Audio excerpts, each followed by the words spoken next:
Hey, how's it going? This is Ben Hearn with another market watch for Ardmore for the month of April. Once again, split into Lower Merion and Haverford school districts. So I'm sure you've been hearing how there's just like nothing on the market right now and housing's very tight. So it's kind of been the story all winter if you've been following along. And the same thing remains true if a home is priced well and it's in decent shape, it's going to sell pretty quickly, especially in this market. People really want to move here, and what we're seeing now are homes that maybe went under contract in February, right when the market was taking off. So some of these homes went like well above asking, and we're starting to see that. We'll probably see that again in May for next month as well. Mortgage rates have risen well north of 5% now. We weren't sure if that was going to slow down the buyer demand. It hasn't yet. There's just a lack of inventory. But Ardmore's actually pretty interesting. There, like last year, there wasn't a lot of inventory either. And from January to April of last year, there was only one more house that closed than this year, which is pretty odd because other towns nearby, like some of them like were double the amount. So I thought that was interesting. And I actually have a chart that shows all the homes that closed for this year and last year. So we'll do a little comparison of that. I'm going to jump right into share my screen and we're going to go through the market watch. And we had some technical difficulties. So normally it's like active home, active under contract pending, and closed. These are just kind of all scattered over the place. So I apologize about that. And because there's so many homes between, LM and Haverford and Ardmore, we're just going to focus on the closed ones. But again, there's a link to this in the email, so you can go through each and every home that you want. You can like everything that I do on it, you'll be able to do as well. So was 1417 West Wynwood that ended up selling 6.5% below asking. And that was 435. That was on the market for 43 days. You see these ones are all pending. 233 Marlboro, I actually helped the buyers with this one. And it was listed at 400 and we came in pretty strong. So it closed at 445 and we had to waive inspections to get it. There was a bunch of other offers. Oh, and that's like, so if you're selling your house these days, if you price it right, then you're going to have buyers that are, fall in love with it. And to get it, normally it's like the most money, but it's also other terms have to be favorable to win. So like buyers are, if you're going over asking, you're going to have to probably waive an appraisal contingency just because there might not be comps that support it. Inspections you might have to waive or at least like limit. So if you're uncomfortable with waiving inspections, you can say, all right, we'll cover the first 5,000 or 10,000 worth of repairs. What else? People are waiving mortgage contingencies altogether. So, I'm not suggesting any of that. I'm just saying what some of the winning offers are. So it's pretty competitive. And then now we're starting to see, so the problem that most homeowners have is like they want to sell their house, but there's nothing to move into. So they can't sell their house. And, we're just waiting for that first domino, I guess, to drop. So you can, rent an apartment for a year or two, move to a different area. Something that we are seeing more now, though, is what is called a rent back. So the buyers will buy the house and then they will rent it to the sellers. So the sellers can still live there for like, I don't know, another month or two. These days, it's popular for people to ask till the end of the school year. And that allows the sellers more time to find a place to move into. Not only that, they're going to have the proceeds from the sale of the house so that when they make an offer, one, it's not contingent on the sale of the home. And two, they can make a much stronger offer because they're much stronger financially. And so, yeah, we're seeing that. We'll see if that continues like well into the summer and whatnot. I wouldn't be shocked if it did, but I don't know if it, you're not going to get as much top dollar for that just because when a buyer buys a house, they want to move into it. They don't want to wait 2 more months for the seller. But anyway, so this one we just closed last week. It was perfect. My buyers wanted to be near grocery stores, and that is like right next to Suburban Square. So it's actually like really good. Here's technical difficulties. Let's see, Glen Road. It's a really nice one pending. Linwood, that one had so it was listed for $499. It sold for $605. That there, I feel like the whole neighborhood is out there. They only had it open for 3 hours, I think, on a Saturday. So it was like if you were there, then it was just so busy. And that one had, I mean, it needs some updating, but there was so much character, like the crown molding, tall ceilings, nice backyard. So yeah, that one 100 over.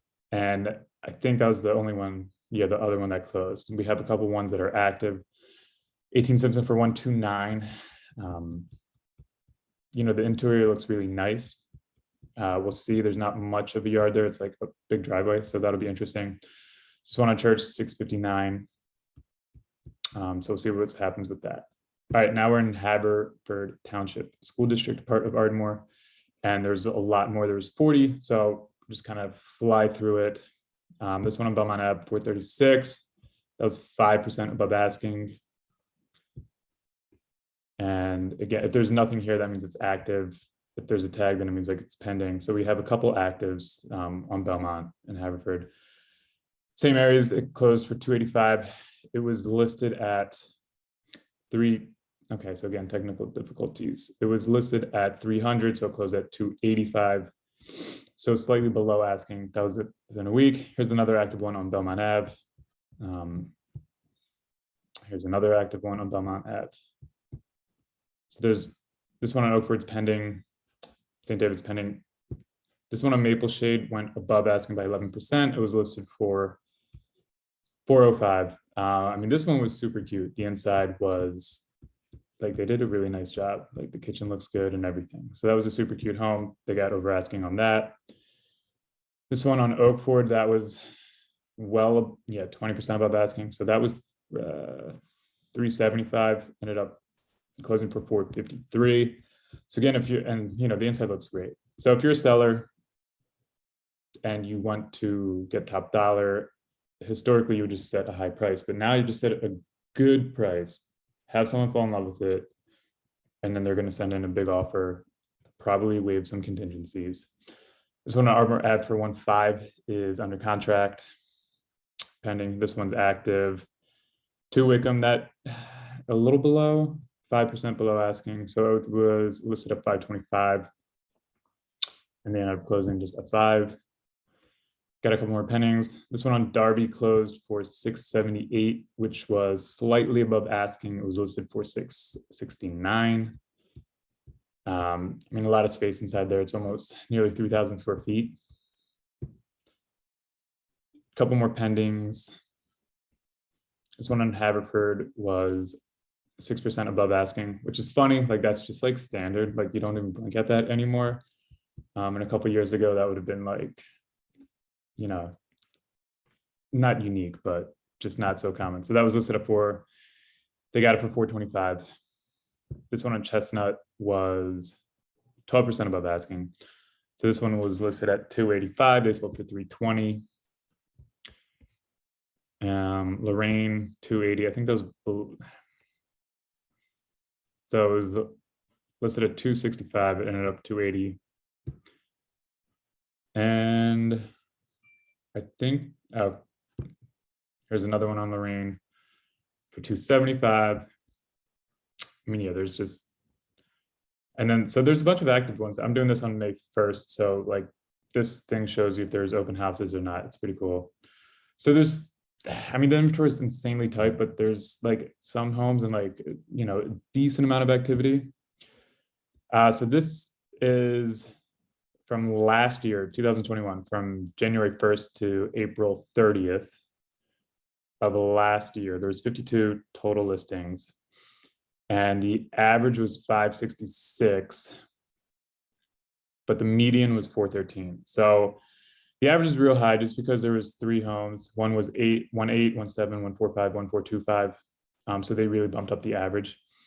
But the median there was last year was 413. And you can see that the, I guess, close price to list price average was like 101.27. And if we go to this year, there's 51. So only one less listing, which is crazy. The average is lower, but that's because there's only one home that sold over $1 million. But the median's higher. So the median for this year is 436. Last year, the median was 413. And then this year, if you look at the days on market, a lot of them are within a week, right? Like 4861, but a couple of them like 70, 22, 24, 104, 43, 91, 109. So it's, again, everyone hears that the home goes super quick. I would say like more than half go quite quickly for sure, but some of them, they last.